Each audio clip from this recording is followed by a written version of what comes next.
Good morning, LinkedIn. Welcome to Talkabout TV, where we talk about all things experiential outdoor hospitality. I'm your host, Michelle Oliver, and today's episode is sponsored by Expitality because the experience of hospitality transforms the world.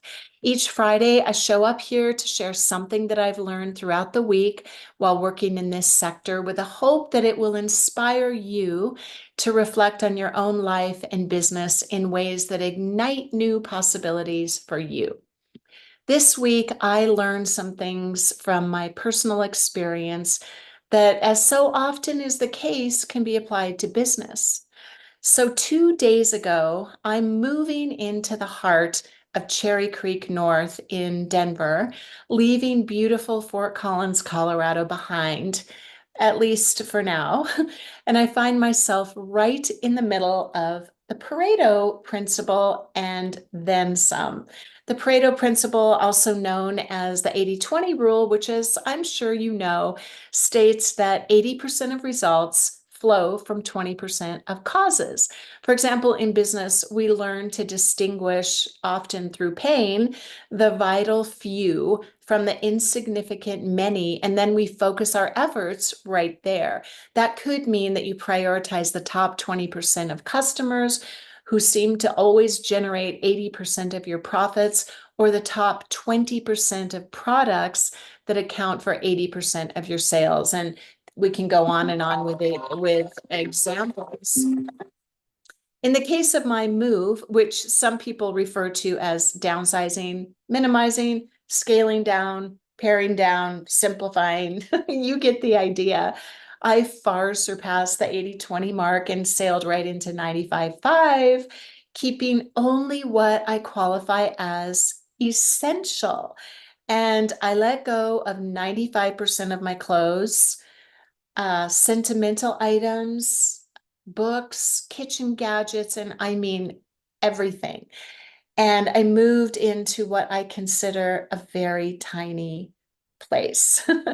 I'm doing this, and of course, simultaneously releasing all the emotions and thoughts intertwined with all the material things. Cleaning, sorting, giving everything away naturally leads to self-examination, meaning what beliefs, fixed mindsets, thoughts, and emotional patterns might be creating resistance around these activities that I have chosen to engage in, namely keeping only what is essential.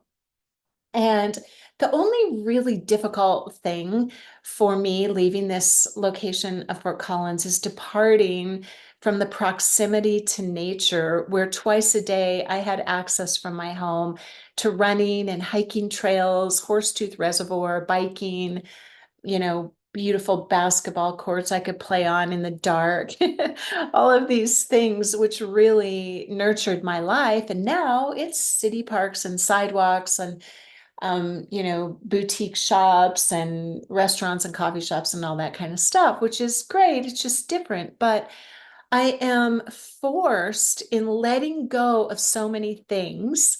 I am forced to look at what I really value and what I want to build on.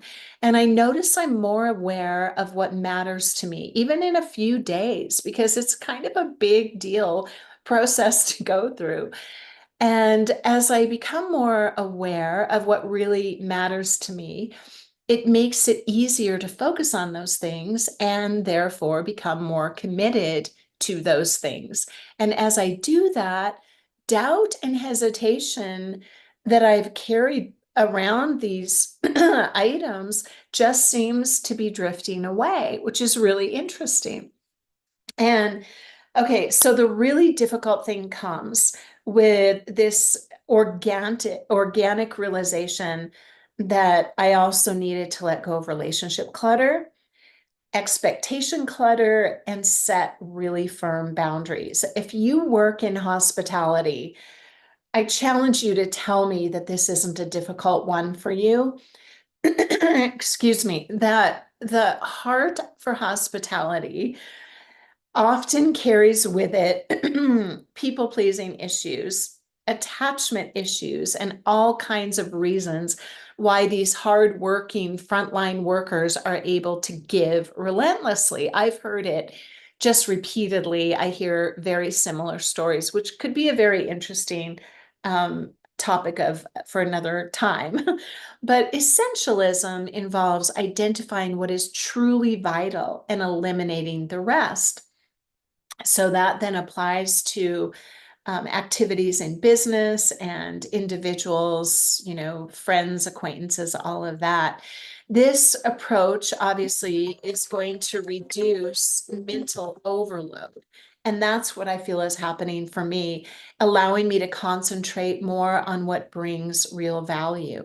And then the minimalism part that comes out of essentialism complements this by emphasizing simplicity and intentionality. And it reduces the excess in all forms, whether that's people or physical or items, mental, operational, in business, could be around your systems. Just so many opportunities there to just pare everything down. And I feel like I'm making space to show up for my life in what really are ordinary ways, but it allows me to focus on what I can control. If you've ever read Saint Therese of Lisieux, I think of the little way, and in hospitality, it's like those simple magical moments. With Saint Therese, she speaks often of the humility and trust involved in the little way, which I encourage you to read. It's a very inspiring, read about her and study, very inspiring and motivating, at least for me, and it could be for you. And these things can easily be translated into guideposts for our businesses, especially in hospitality. So that's all I really have for today. I hope that it gives you some inspiration to just kind of reflect on your own life and business.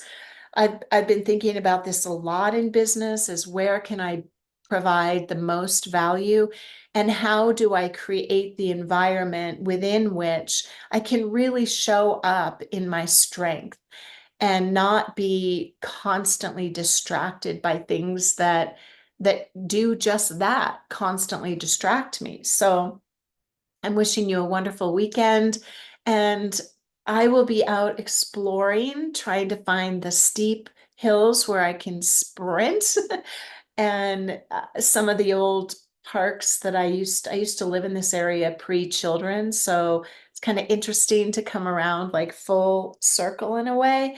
And I'll be heading out to find the right trails and parks and little bits of nature, right? I wish you all a beautiful weekend, and find the little things and